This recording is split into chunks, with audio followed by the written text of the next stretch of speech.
Olê, olá, alô, meninos, meninas, senhoras e senhores, jovens, idosos.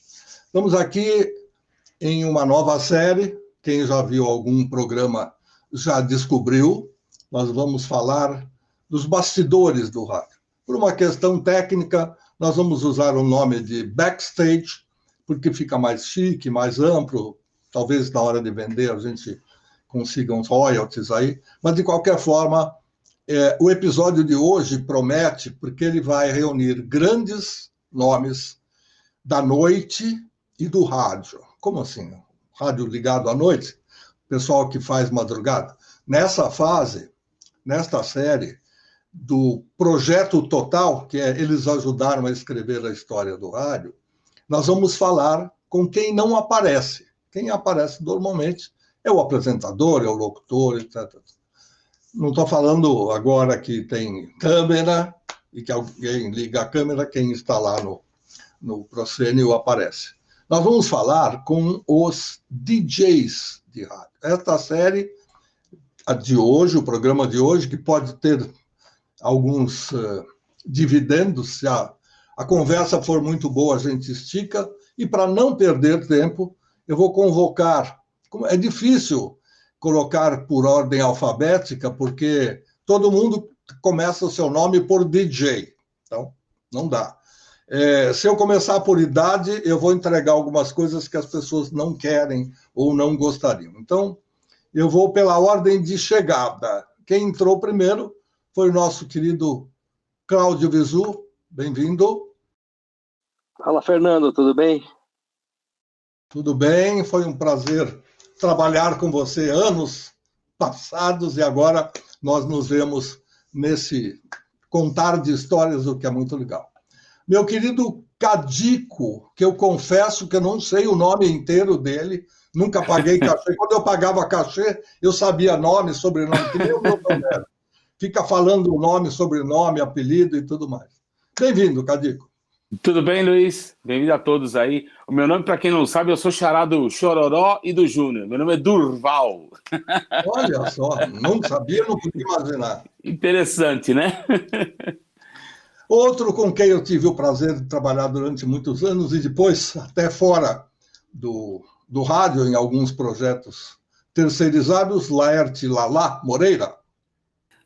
Boa, muito legal, Luiz, estar aqui. Salve aí, rapaziada, só amigos aqui no papo, vamos conversar bastante aí, contar a história, né, que essa que é a ideia. Isso que é importante, é exatamente isso que é importante. Vamos chamar o nosso xará, o meu xará, pelo menos, que é o Fernando. Eu sou o Luiz Fernando, ele é Fernando sem Luiz. Diblick é o nome que ele escolheu para estar na cena. Bem-vindo. Valeu, obrigado. Só amigo aqui também, né? Só gente que eu trabalhei, que me ajudou, que eu aprendi muito com eles todos. É bom contar tudo isso daqui a pouco, porque isso é que enobrece a história e que traz ideias para a gente saber como a coisa veio, como começou e tal.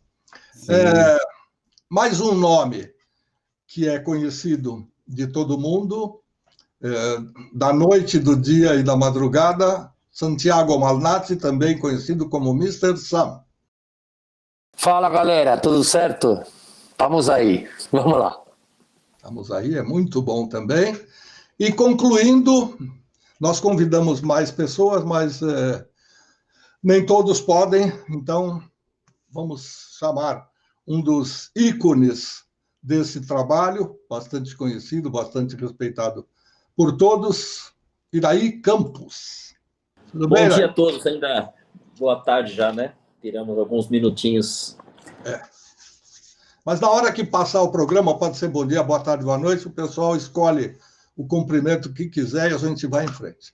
Bom, como eu expliquei no começo, antes de vocês estarem no ar, nós vamos hoje começar a contar histórias daqueles que ajudam a fazer a programação, quase nunca aparecem, às vezes estão só num cantinho da programação, pode ser um horário mais nobre do que outro, às vezes é fim de semana, às vezes é noturno, porque tem diretor que acha que o pessoal só se diverte à noite, enfim, cada um vai de gosto, isso não importa. Eu quero saber o seguinte, Quem gostaria de começar dizendo, se é que se lembra das datas e tudo mais, como é que a coisa começou?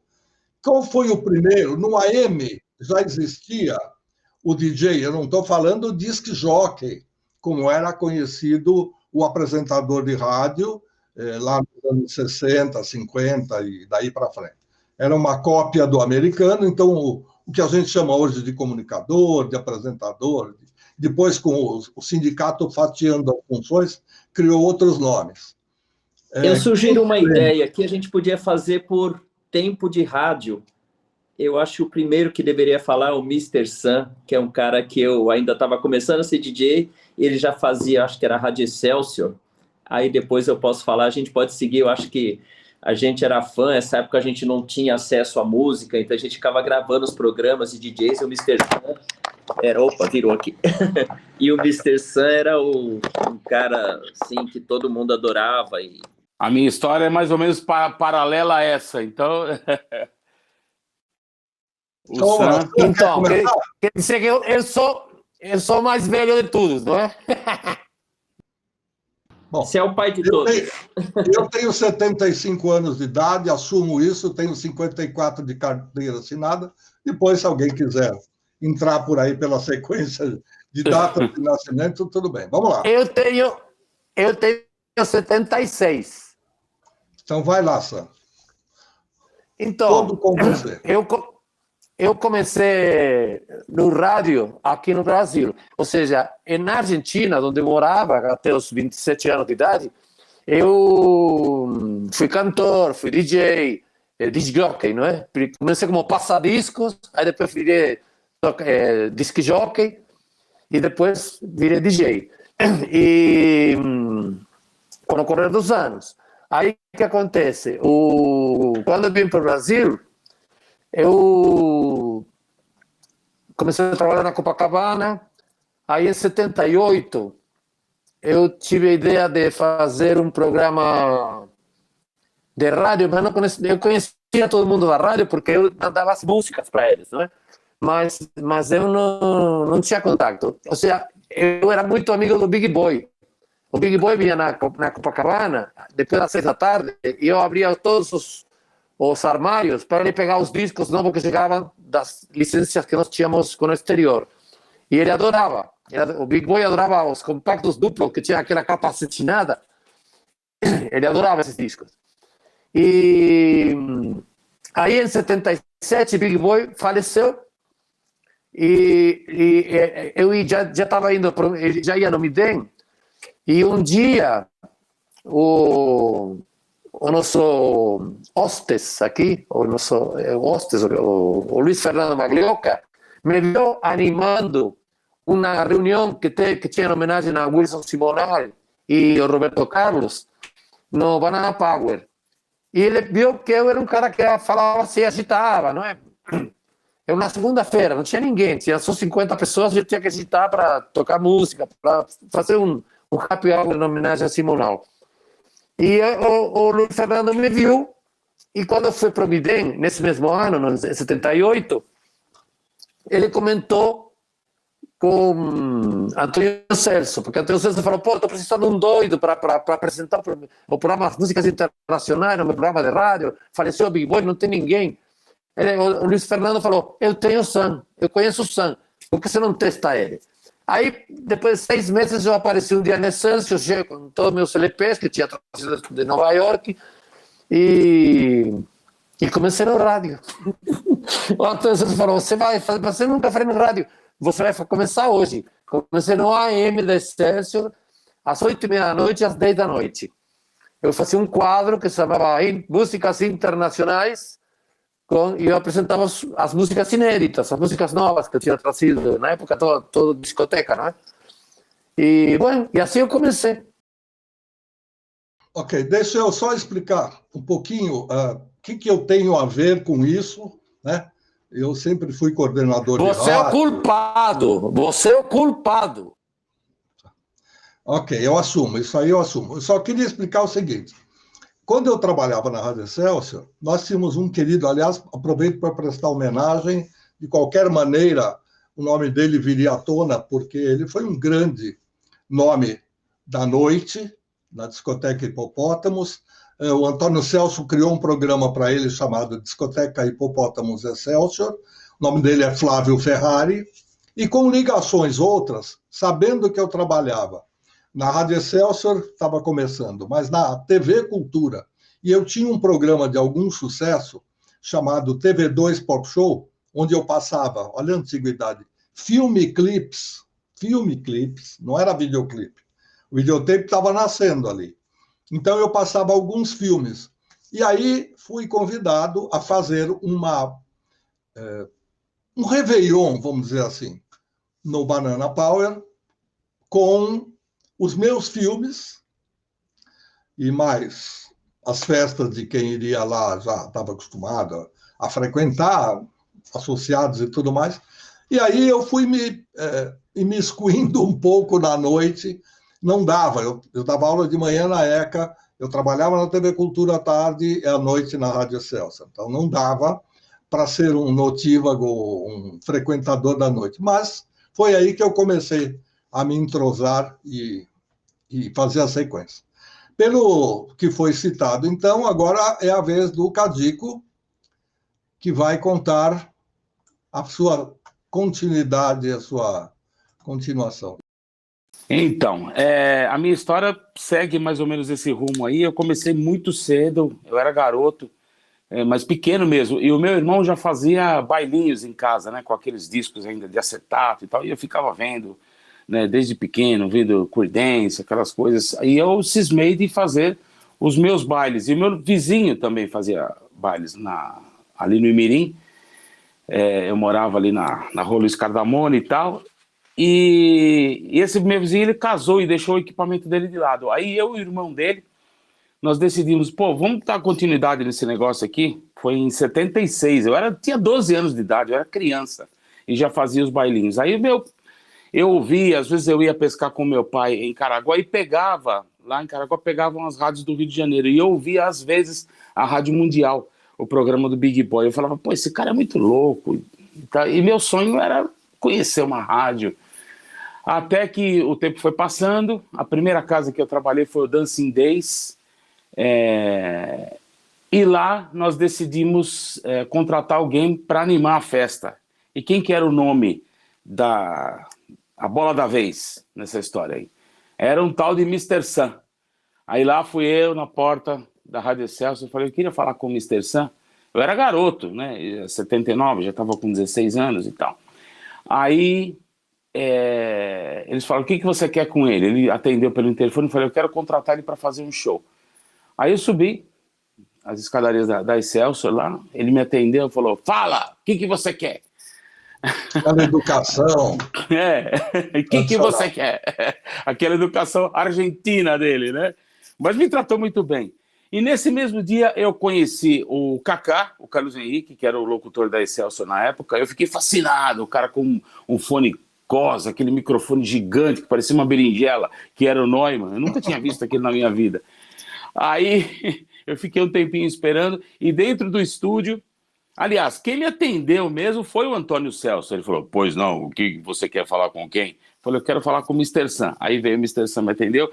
E olha só que privilégio que eu tive. No mesmo dia, eu conheci Kaká, Mr. Sam, Antônio Celso, Greguinho e Gregão. E o Braga, que era o operador da Excelsior. E meu sonho, a partir dali, passou a ser trabalhar em rádio. Consegui um emprego na Rádio Difusor Oeste de Osasco. Eu era menor de idade, eu menti a minha idade para poder trabalhar na rádio, perguntaram se eu era maior. Eu ia fazer 18 anos ainda, logo depois. Aí fui mandado embora, porque eu era muito inexperiente, né, dessa rádio. Aí comecei a frequentar outras rádios, como Antena 1, fiz alguns programas com o Greguinho, porque eu já peguei amizade com ele desde a Excelsior. Ele fala mens, aquele jeito dele e tal.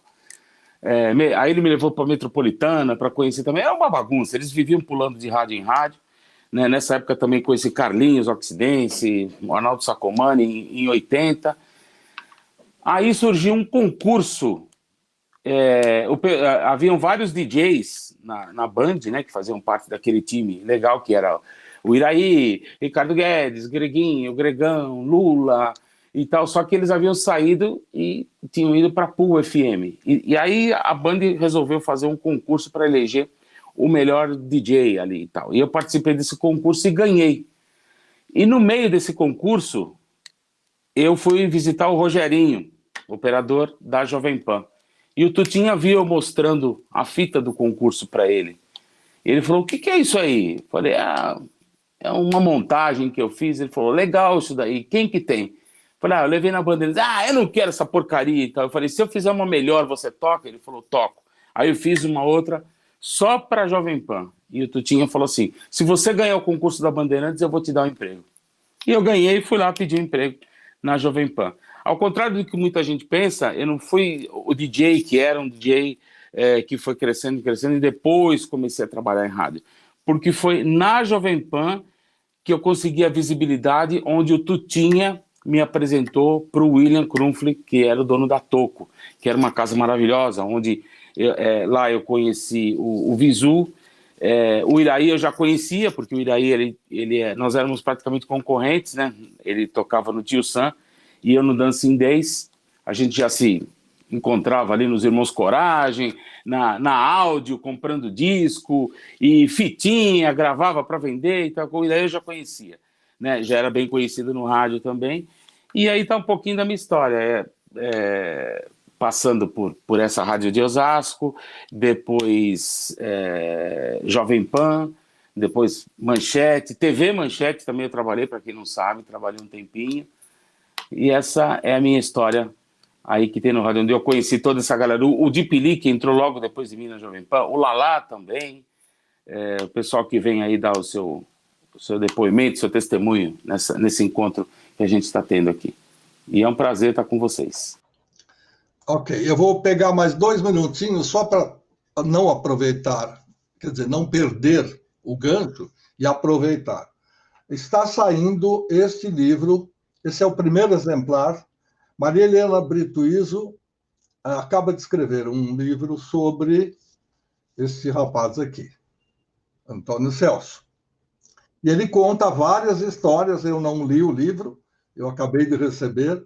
Eu só sei que a Maria Helena, que é essa moça que está aqui, que já trabalhou com o Antônio Celso em várias emissoras e tal, ela falou, vamos aproveitar que o rapaz ainda está aí entre nós e vamos homenageá-lo. E aí ela conta uma série de histórias, depois vocês podem procurar. Grande figura. Só fechando a tampa da conversa, nesse meio tempo, o Luiz Fernando... ele reconheceu meu trabalho na Jovem Pan, que eu fazia algumas montagens e tal, e me chamou para trabalhar na Transamérica. Ele me chamou por algum motivo, ou financeiro, não sei. Eu ganhava bem na Jovem Pan, não ganhava mal, não. Eu acabei não indo para a Transamérica, mas posteriormente o Luiz acabou voltando para a Jovem Pan e nós tivemos o prazer de trabalhar juntos há algum tempo. E é isso, fica registrado aqui. Quem seria o próximo, por ordem de história? Iraí? Vamos lá, Iraí, você deve ter muito mais do que história, você deve ter um livro pronto a respeito. Na verdade, assim, eu tinha uns 15 para 16 anos e eu fui a primeira vez lá numa casa noturna chamada Tio Sam, que o Cadico citou, e lá eu comecei a frequentar como cliente, né? E depois eu comecei a trabalhar nessa casa, consegui uma vaga como DJ. Tem uma história, eu posso contar rápido, que eu tive a minha chance lá de... Eu notei que eu ficava toda hora pedindo para conhecer a cabine de som. Aí eu ia na matinê, né? Aí posso conhecer? Posso. Como dois irmãos eram muito parecidos, aí quando eu via que estava outro, eu pedia para conhecer de novo, só para ficar mais tempo. Porque entrar na cabine de um DJ, cara, era como entrar na cabine no piloto de um avião, né? E eu ficava olhando e falava, você já viu, agora não pode ficar aqui. Aí eu desci, uma vez eu vi que os caras começaram meio a discutir na casa, e eu corri lá, e eles eram seguranças da casa, e DJ, era toda a família que trabalhava. Aí eu falei, acho que vai sair uma briga lá. Aí o cara desceu correndo e deixou o disco lá tocando, e tava acabando a música. Falei, gente, e agora, o que eu faço, né? Eu vi aqui, fono 1, ali fono 2, o 1 tava aberto aqui naquele mix, eu falei, pus a agulha na primeira faixa, que nem sabia. Era álbum, né, que não era um single, né? E aí eu troquei a música, entrou a música certa. Nossa, que legal, além de você ter visto que o pessoal ia brigar, você não deixou a música acabar. Você quer tocar aqui? Falar, gostaria, mas eu não tenho experiência. A gente te ensina. Ele mostrou onde era o volume 1 e 2 e tal. E aí teve a minha grande estreia na matinê. O cara deixou, toca a próxima aí, desceu para dançar. E aí, quando eu estava tão nervoso que eu deixei a agulha escapar da minha mão e quebrou. E aí eu não sabia, né? Quando eu coloquei, isso ficou só ruído. Foi uma vaia geral. A minha estreia foi um fracasso total. E aí todo mundo ia de ônibus, todo mundo zoando no ônibus. Fiquei muito envergonhado. Eu falei, cara, como que isso pode ter acontecido tanto tempo que eu queria essa chance e eu ter perdido essa oportunidade? E essa história minha lembra até um pouco a história do Zezé de Camargo, lá que o pai dele insistiu tanto, como que o filho não ia... A música deles, É o Amor, não ia ser lançada, ele foi lá e ficou comprando as fichas telefônicas para o pessoal pedir na rádio. Aí eu voltei lá no Tio Sam durante o dia, como eu disse, eles moravam lá mesmo, e eu levei uma madeirinha, aonde eu falei, olha, isso aqui é para vocês colocar no toca-disco, que caso a agulha cair, ela não vai mais quebrar. Aí o cara ficou com dó de mim e falou, vamos dar mais uma chance para ele. Daí eu fui lá, limpei todos os discos, varri a cabine, etc. E comecei a tocar na casa e foi super bem. Como o assunto é rádio e DJ, quando eu estava no Tio Sam, o Rino Mari me levou para a gente conhecer a Rádio Excelsior.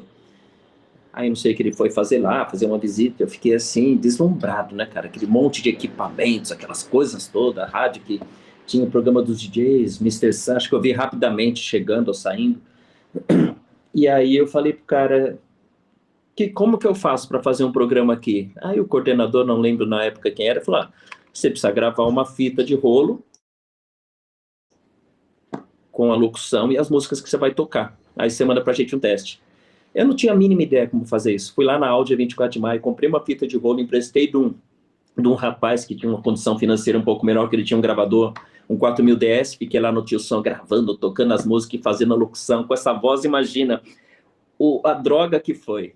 E aí eu entreguei a fita na Rádio Globo, quero falar, a gente entra em contato com você, ou você volta semana que vem. E aí cheguei em casa, dormi à noite, rezei tanto para isso dar certo. E aí até serve de experiência para vocês, se tiver um sonho, né? A gente persistir, não acontece exatamente na hora que a gente pede. E aí o cara nunca mais nem me respondeu, e até a fita de rolo que eu gastei um dinheirão não me devolveu. E eu achei que aquilo não ia acontecer, né? E aí eu comecei a frequentar, eu trabalhava em cartório com o Visu, comecei a frequentar a Antena 1, ficava lá na porta, aí conheci o Grego, o Greguinho, os locutores, enfim, mas lá não aconteceu nada, Arnaldo Sacomani. Até que um dia eu estava numa loja de discos na 24 de Maio, que falou, você viu o Gregão? Eles vão pegar a Bandeirantes lá, vão ter programa de DJ, você não vai lá? Eu falei, é mesmo? Aí peguei meu carro, vou descobrir onde é Bandeirantes, não tinha Waze, não tinha nada, né? Me perdi no Morumbi até que eu cheguei lá, achei a TV Bandeirantes, consegui entrar, e o Greguinho, aquele jeito sempre extrovertido dele, e aí, mestre, tá, tudo bem? Não, eu queria saber qual a chance que eu tenho de fazer um programa que vocês vão ter, né? Não, a equipe já tá completa, a gente só tá pegando DJ de nome e tal, que já tá. Tá bom, então, eu virei as costas. Mas onde você tá tocando? Eu falei, eu tô na Toco. Que dia você quer fazer? Então, a Toco era a casa mais famosa de São Paulo, do Brasil, enfim. E aí eu comecei a fazer o programa lá, e o programa estourou, dava eco lá na Praça da Conquista, lá na Vila Matilde, e com o crescimento desse programa, o William, que era o dono da Toco, me levou para conhecer o Tutinho, falou, esse aqui é o DJ que toca lá na Toco, e você tá querendo fazer um programa aqui? Daí o Tutinha falou, mas ele vai ficar só aqui. Não, o William, lá ele faz o programa da Toco.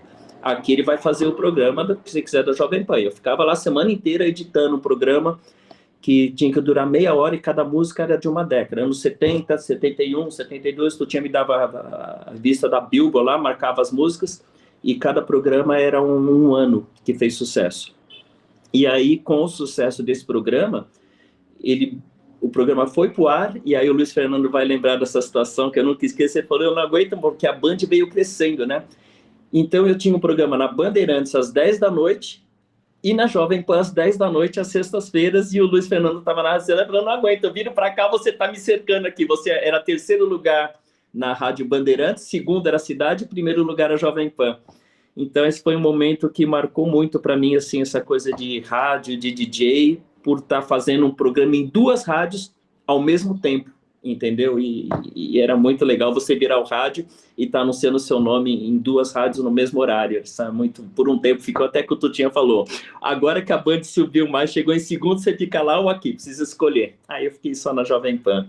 Mas tem muita história para contar, não vou esticar muito, senão a gente compromete muito todos que estão participando. O cara conseguiu ser concorrente dele mesmo. Eu já não gosto muito dessa palavra concorrente, porque, na verdade, as rádios, as emissoras, sim, elas estão no dial comercialmente, elas ganham dinheiro, então elas são concorrentes entre si. Agora, nós que somos assalariados, e olhe lá, tem gente que trabalha de graça, ou trabalhou de graça, então a gente tenta fazer o melhor para mostrar não só o serviço, como para agradar o público e tal. Agora, de repente, ele ser concorrente dele mesmo é ultra diferente. É um fato inédito. Sem dúvida nenhuma. Ele acabou de revoltar, ele foi ali tomar alguma coisa e voltou. Então, Lala Moreira, você perdeu um pouquinho da conversa anterior, mas a sua história é imprescindível. Quem se apresentou? O Iraí? Quem já falou? Até Iraí. Bom, vamos lá. Cadico, Mr. Sam, Cadico, Iraí, e agora você. Então, vamos lá. Eu pisei pela primeira vez num estúdio de rádio em novembro de 1980. Eu estava procurando emprego na Avenida Paulista, eu e um amigo. Aí a gente passou em frente o edifício Eluma, ali perto da Rua Pamplona. Ele falou assim, porra, aqui que fica aquela rádio nova, vamos subir para conhecer? Era o prédio onde ficava a Rádio Cidade.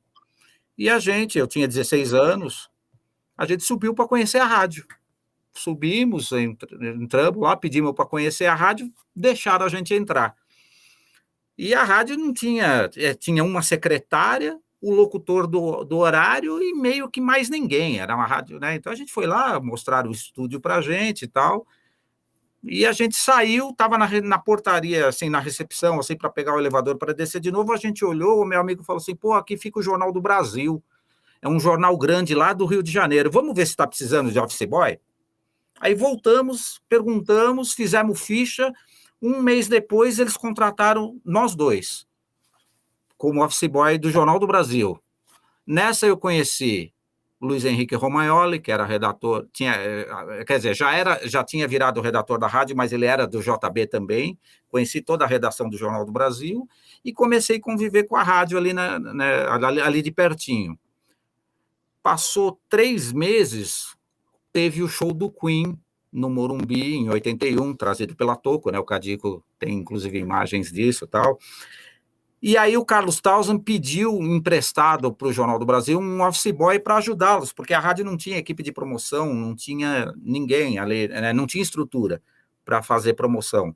E aí mandaram eu para a rádio, eu fiquei 1 mês trabalhando na rádio, ajudando ali, fazendo os serviços gerais ali, junto com o pessoal. Eu falei, opa, é aqui que eu quero trabalhar.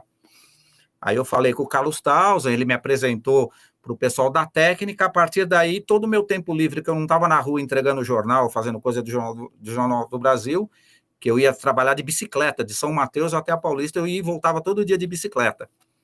Eu e esse meu amigo, que depois virou, você deve conhecer, Luiz, que é o Jorge Nil, que era o motorista do furgão da Rádio Cidade. Aquele furgão adesivado que foi feito, né, pintado pelo Cid Mosca e tal. Era uma Furgliner super bonita e tal. Nós dois entramos para trabalhar no mesmo dia. E aí eu aprendi a fazer o que eu faço já dentro da rádio.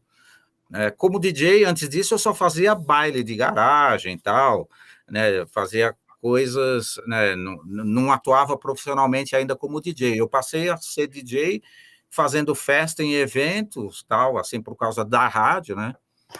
E eu só vim ser DJ mesmo, residente na noite, por causa do hip hop, né? Fazendo programas de rádio de hip hop, eu fazia um programa na Jovem Pan com X, E aí que eu fui virar residente da noite mesmo, né? Isso já nos anos 2000. Até então eu só fazia em festas e eventos.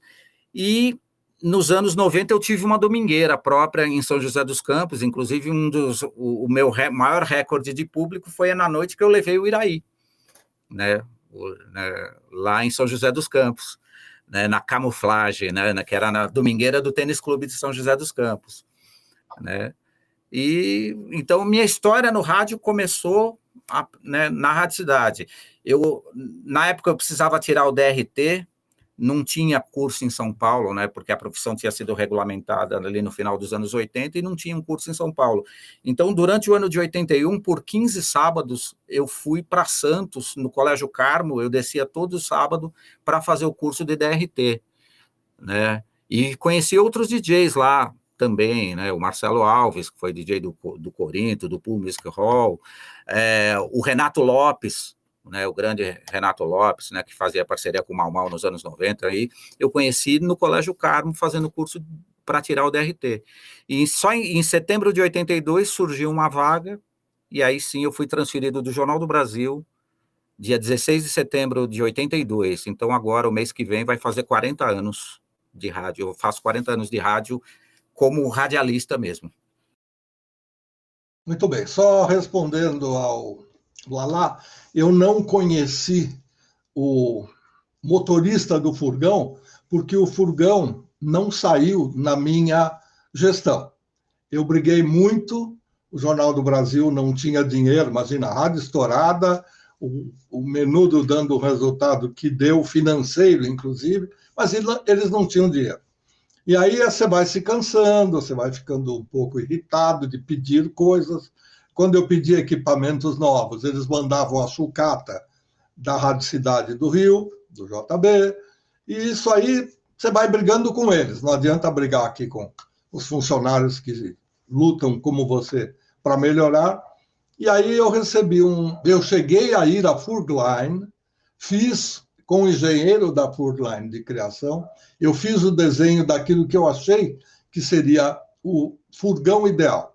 Ou seja, um carro que teria um estúdiozinho de som para a gente poder gravar o passeio de alguns artistas durante uma tarde de promoção, teria um lugar para distribuir ingresso ou para vender ingresso, enfim. Foi uma coisinha bem desenhada. Eu tenho o projeto comigo até hoje. Mas não tive sorte, como em outras emissoras também não. Eu só comentei agora da Rádio Cidade por causa da citação do nosso querido Lalá. E daí para frente eu recebi um convite irrecusável financeiramente falando, não artisticamente, mas financeiramente, e fui para outra emissora e abandonei a Rádio Cidade, abandonei mesmo, porque... Fomos, né? Eu fui na coração. Hein? Sim, mas eu digo, quando eu decidi abandonar, porque o meu coração estava dentro da Rádio Cidade, meus projetos eram muito grandes. Agora, você fica brigando, dando murro em ponta de faca, aí enche o saco. Vamos lá, Visu, agora está na hora de você contar a sua história. Você é o mais novinho antes do Fernando? Ou eu pulei? Eu sou o mais novo. Eu já estou com 60 a idade, né? Isso aí não eu comecei profissionalmente comecei como DJ primeiro, né? Primeiro era aquela coisa todo mundo, acho, né? Do bailinho de garagem, mas eu era frequentador da Toco, então eu frequentava a Toco, via aquela magia toda. O William tocando de costas para o público, um gravador de rolo, né? Isso era antes de ser lá na praça, era no clube que eles tinham na Vila Matilde, era num ginásio. Então eu gostava muito de estar acompanhando tudo aquilo, e uma vez eu vi, depois que eles mudaram para a praça, eu ainda era frequentador, eu vi a portinha aberta lá num sábado à tarde, a gente frequentava muito ali a praça, e quem estava lá dentro da Toco, fechado sozinho, era o William gravando fitas de um evento que eles iam fazer no domingo. E aí eu perguntei, poxa, você tem uma vaga, viu, que eu sou louco para ser DJ. Ele falou, sim, eu preciso para fazer uma festa amanhã. você trabalha onde? Eu falei, não trabalho em lugar nenhum, não sou DJ profissional, só gosto. Ele falou, infelizmente eu preciso de uma pessoa que já tem experiência. E eu trabalhava com o Iraí no cartório, como ele citou aí agora há pouco. E eu falei, mas eu não tenho experiência, mas eu tenho um amigo que pode pegar essa vaga, Iraí Campos. Foi lá, pegou a vaga na hora, já tinha experiência, já trabalhava no Tio Sam, e foi ali que ele começou, que eu tive, na verdade, a oportunidade, né? Porque ele começou como DJ imediatamente e consegui me colocar para fazer iluminação.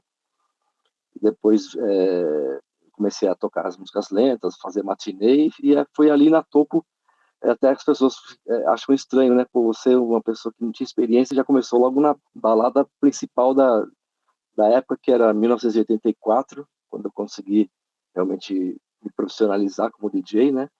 E aí, na sequência, como ele também tinha comentado, ele conseguiu o programa na Bandeirantes, e eu comecei a fazer também os programas da Bandeirantes. Fazia pela Toco e também pela Contramão. Os programas eram todos gravados, né?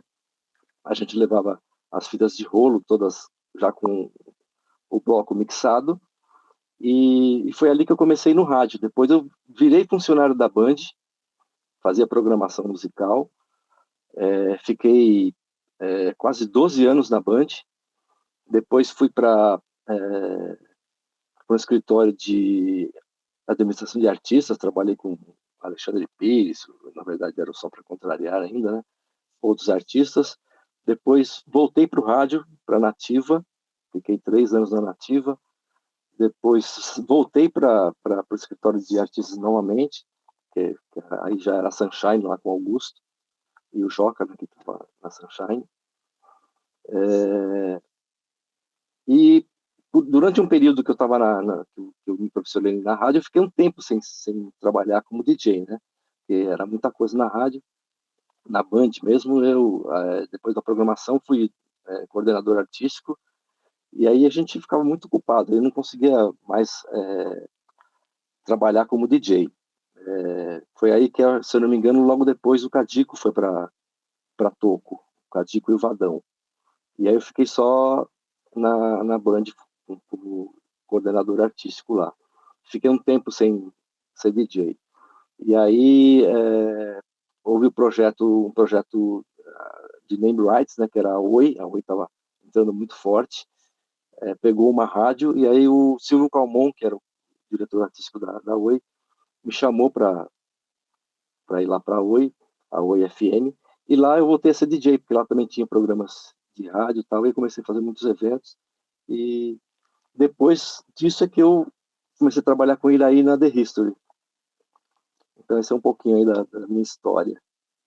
Fernando, tem uma coisa que eu gostaria de colocar, na época que eu estava lá na Band, o Luiz Fernando era o coordenador, não me lembro exatamente a sua posição lá no Grupo Bandeirantes, mas você cuidava do AM. Era isso? Eu fui contratado, quando eu fui contratado, foi para dirigir a AM e FM. Por um lado, me carimbavam o cara do AM, porque tive difusora Celso na vida. Depois que meu nome começou a aparecer um pouquinho mais por causa das FMs, Jovem Pan Cidade e Transamérica, aí virou FM. E aí quiseram me dar as duas. Eu falei, não dá para cuidar diretamente de cada uma. Tem que ter pelo menos um coordenador, esse negócio de diretor artístico, e cuidar como eu gosto e como eu acho que tem que ser, diretamente ligado, não. E aí foi quando eu passei a coordenar a rádio AM integralmente, e o Joca passou para o FM. Fernando, exatamente. Cadê você? Sua vez. Está me ouvindo? Perfeitamente. Então, eu sempre, desde criança, meu brinquedo sempre foi gravar fita cassete, ter disco de vinil, ficar ouvindo naquelas vitrolinhas, sempre foi isso, né? E gravar muito o que tocava no rádio, né? Nos anos 80, né? Então, assim, Claro que ouvia Jovem Pan, Band, foi na época da PUA, eu gostava muito. E das pessoas que estão aqui, o Iraí foi a primeira pessoa assim que eu tive de referência justamente pelo programa. Ele falou da Jovem Pan e da Band, mas a grande lembrança para mim, que é marcante assim, é a Band, na Band. Achava muito legal aquela época e foi uma referência assim. E eu cheguei a fazer o curso de DJ do Iraí na época, que era o Iraí e o Cadico, né? Até no certificado tinha o nome dos dois. O Cadico eu conheci no primeiro contato que eu tive com rádio, que foi na Manchete, porque tinha os programas de DJs, né? E eu, como tinha ganhado um campeonato de DJ de performance no Rhapsody, em Osasco, o Rhapsody era uma das casas que tinham programa em rádio. E daí para frente, logo em seguida eu comecei a fazer programa na Nova FM. Na Nova FM foi onde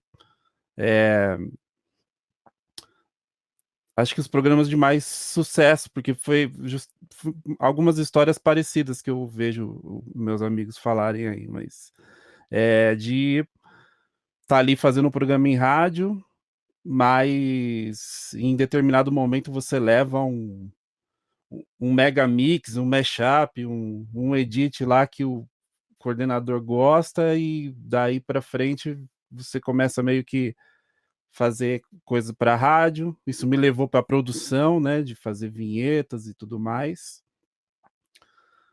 Da Nova fui para Transamérica, que é onde comecei a trabalhar mesmo com produção de rádio, com Chapinha, que é brother nosso. Dali fui para 89, com Luiz Augusto. E aí entra o Lalá, grande irmão da minha vida, assim, que me arrastou para Jovem Pan. E foi muito divertido, porque ele já falou, olha, vai ser aventura aqui, hein? E foi uma baita de uma experiência muito legal. Tinha aquela coisa da Jovem Pan ter os melhores equipamentos, né? Ter computador, né? Uma baita de uma mesa, tudo do melhor. E a gente fez muita coisa legal por um tempo. Depois ele saiu. E eu fiquei um tempo mais na Jovem Pan, mas a rádio que eu trabalhei mais tempo foi na Mix, que foi na sequência, que eu fui fazer um trabalho desde o começo do projeto lá do Marcelo. E passei por toda a transformação da Rádio Mix, fiquei 10 anos, quase 11 anos. Em todas essas rádios, eu fiz programa, né? O programa que eu acho que na Nova fez mais sucesso foi o The Flash, que é um programa de flashback mixado, era todo fim de semana. Os programas da Jovem Pan foram bem legais também, o Flash Pan, Ritmo da Noite. E na Rádio Mix foi um lugar que eu trabalhei cuidando mais da produção mesmo, assim, né, do que ia para o ar e tal. Mas dali para frente eu comecei a dar mais prioridade para o meu trabalho de produção musical. Me afastei um pouco de rádio e fiquei só fazendo trabalhos de trilha, vinheta, para trabalho para freelance mesmo, quando aparece, mas sempre tive desde pequeno, tive minha vida dentro da música dessa maneira, de produzir no estúdio, trabalhar em rádio e tocar como DJ em clubes na época, né? Mas hoje em dia, como quase todo mundo aqui continua fazendo festas, né, específicas, mas hoje em dia eu faço mais trabalho de produção musical, mas achei bem interessante por minha história passar bem por essas pessoas que estão aqui. Acho bem legal isso. Ok.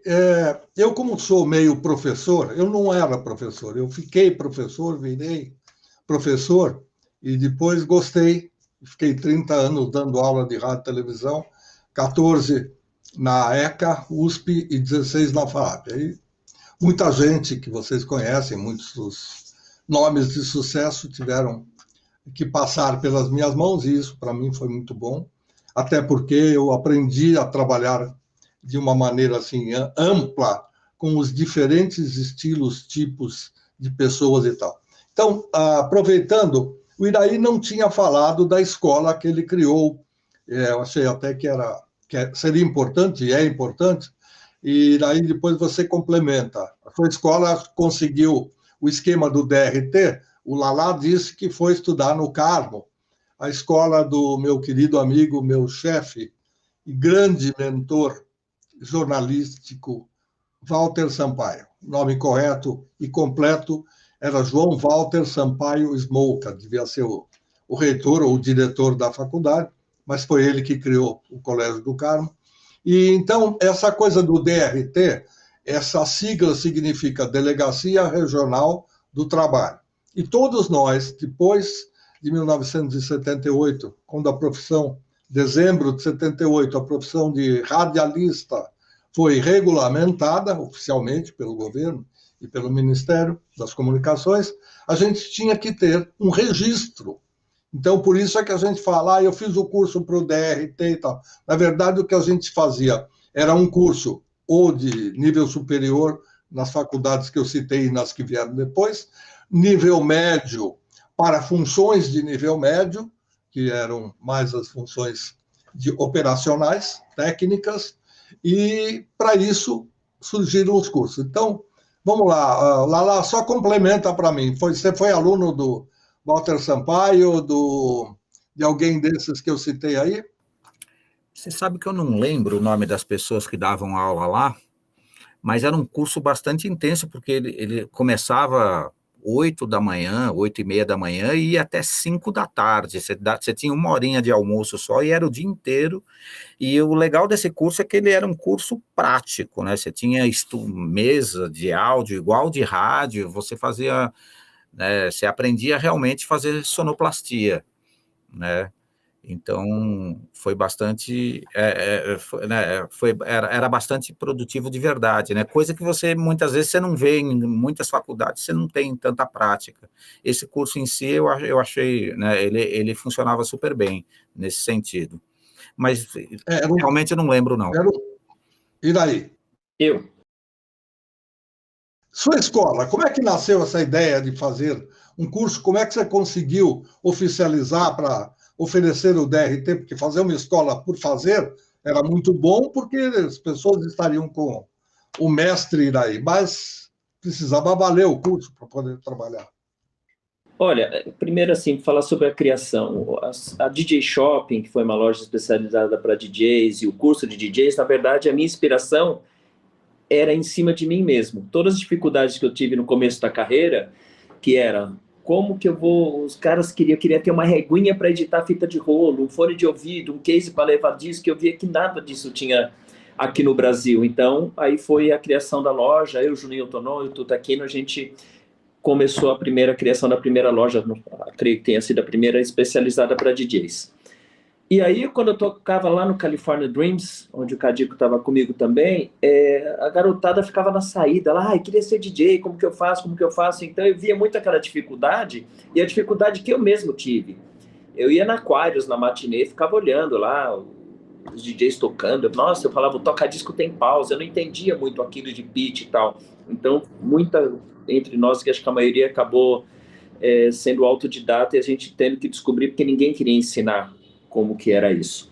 Na verdade, o meu curso de DJs eu não tinha DRT, eu não tinha, porque eu não tinha uma formação minha para poder ensinar aos outros. Era uma nova profissão.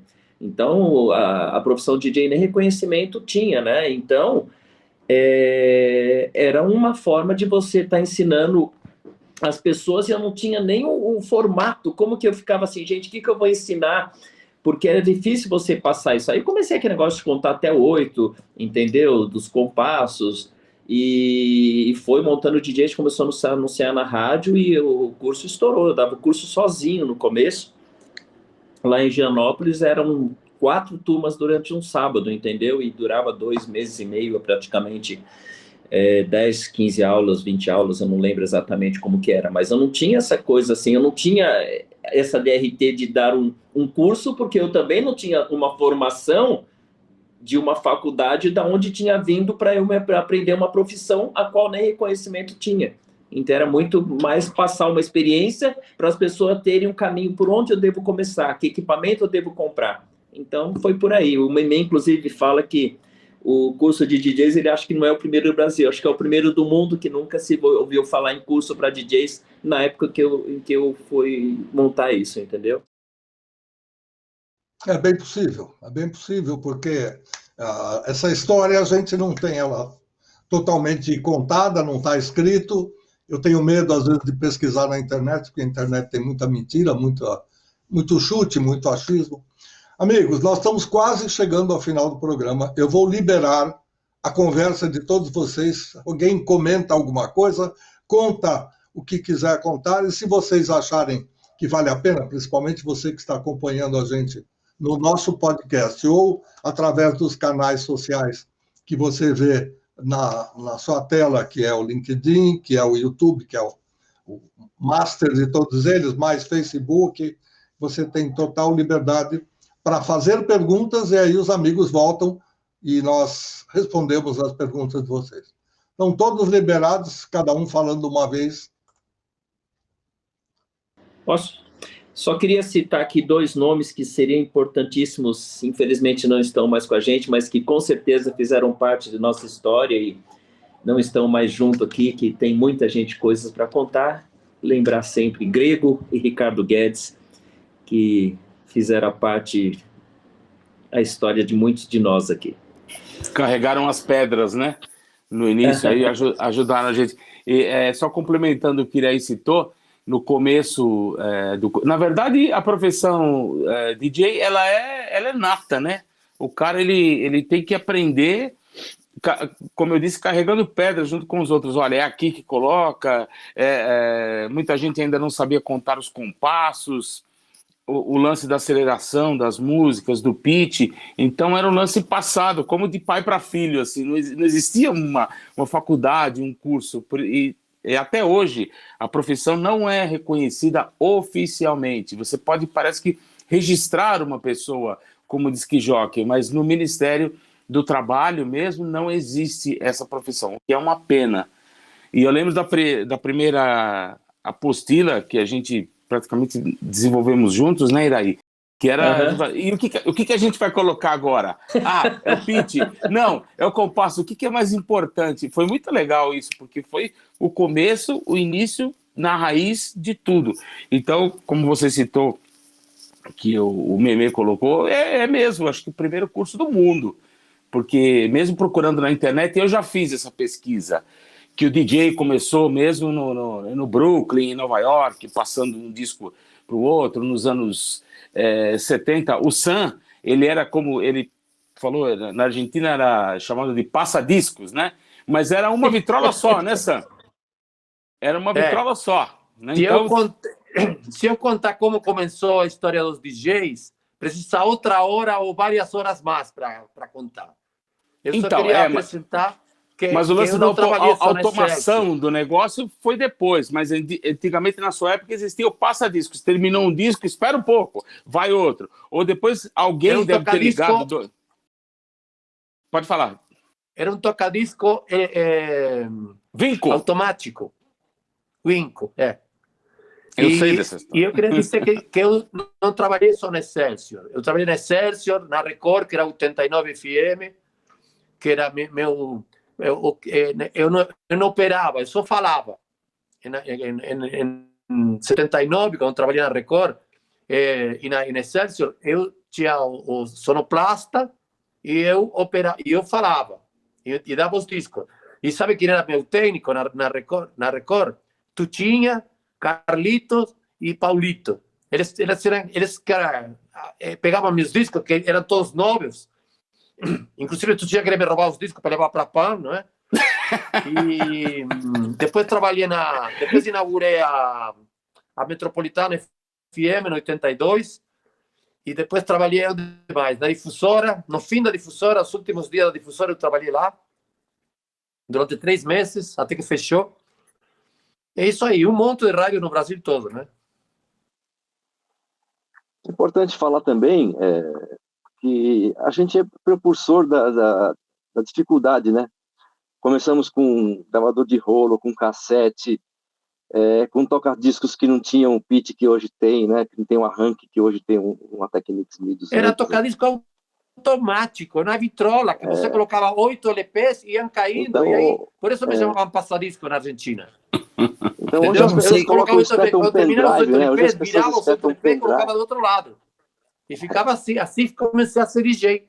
Eu não sei se alguém chegou a fazer isso, mas teve uma passagem na Rádio Cidade, eu queria fazer uma montagem, e eu tinha 2 músicas com pitches diferentes, e os tocadiscos eram aqueles azuis lá, aqueles Audiolab que não tinha pitch. O Carlos Townsend chegou para mim e falou assim: bicho, eu vou te ensinar um negócio, mas não conta para o pessoal da técnica, senão eles vão te mandar embora. Ele me ensinou a tirar o prato, pegar splice, enrolar no capstan, no eixo, né, que encostava no pitchfork, para mudar a velocidade do toca-disco, velho. Você conseguia alterar a velocidade dele, eu não lembro se ele ficava, acho que ele ficava mais lento, ou ficava mais rápido, acho que ele ficava mais rápido, você conseguia acelerar toca-disco, aí depois que você usava, você tinha que ir lá e tirar, e escondido, porque o operador naquela época, ele não era subordinado ao artístico, ele era subordinado ao departamento técnico. Então, você tinha um artístico que você queria fazer, mas você estava abrindo um equipamento para alterar. Da mesma forma que quem tocava com gravador de rolo, o Iraí, o Visu, lembra muito bem, que a gente segurava o eixo do Akai, né? Para um sair na batida do outro. Ou adiantava. Nós somos Ayrton Senna, nós somos o Prost, essas pessoas do tempo que é o câmbio manual, e hoje esses caras pegaram o Hamilton, tudo é como os DJs hoje. Hoje já tem o sync, já mixa tudo automático, hoje é mais presença física num palco, no DJ, cobrando absurdos do que a gente se ferrou para fazer. Só agitar o público. Bora lá. Deixa eu te contar uma coisa. Eu acho que já te contei uma vez. Não sei, não lembro. Contei para Luiz Fernando e ele não acreditou. Mas em 1979, antes de novembro, outubro de 1979, o Carlos Townsend, você tem uma foto que prova esse dia. Estava eu, César Fofá e o Carlos Townsend. E o Carlos Townsend me convidou para sair de Excelsior e ir para inaugurar a Radio Cidade, porque eu nessa época era muito famoso, muito conhecido, e aqui em São Paulo, não? E ele queria que eu fosse a estrela principal na inauguração da Radio Cidade, no dia 25 de janeiro. Acontece que dia 25 de janeiro era o dia que eu tinha que estar no Midem. E ele não falou em dinheiro, entendeu? Ele falou: não, você não pode ir para... Mas eu queria inaugurar a rádio da França, que ia ser muito melhor, não é? Ele não quis. Por isso que eu não trabalhei na Radio Cidade. Ah, que coisa. Na Rádio Cidade, o legal do Townsend é que ele tinha esse lance dos DJs. Tinha o Cidade Dance Club.